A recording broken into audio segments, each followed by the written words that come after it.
Peggy 3.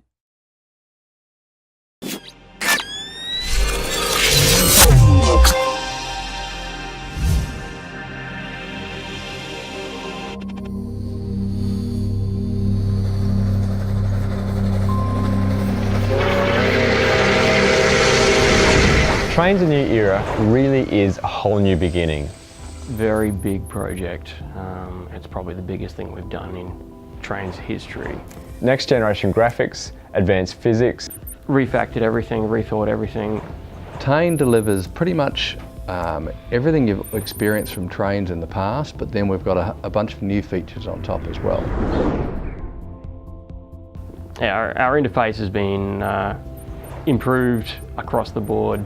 We've basically tried to simplify things so that you're only ever a couple of clicks away from where you want to get to. So that allows users to load up the routes menu in one window to see what routes they have access to, while loading up Content Manager in another window, having the launcher available in another window, and maybe even loading one of those routes up, so they can potentially have unlimited number of windows open to be using Trainz all from the one database.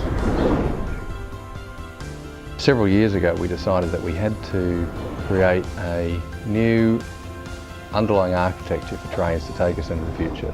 The relationship of E2 and Trainz is, simply put, that Trainz is the game and E2 is the engine. We also have a much upgraded lighting and shadowing system, so everything looks a lot more realistic. Normal maps really pop out at you. It's not a bought off the shelf engine. It's written custom for us, by us.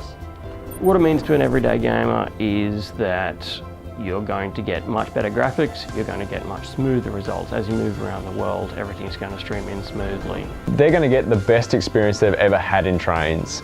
They're going to be driving along. Driving through a forest and all the trees having a shadow on the ground, cast dynamically from wherever they happen to be. You see that tree waving backwards and forwards, the shadow moves at the same time. It's brilliant.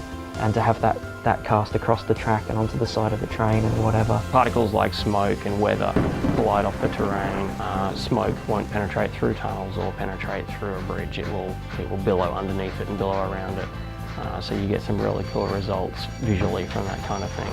That and the lighting effects are much crisper, much deeper. You get more bright highlights, more specular, more reflections, more bump maps. It brings a lot of detail out in the world. The loco is going to be ramping up, the smoke's going to be billowing in their face. There's going to be no pauses whatsoever because the engine is going to be taking care of laying off all the processing it needs to do to multiple cores and not getting bogged down on one core having to do everything.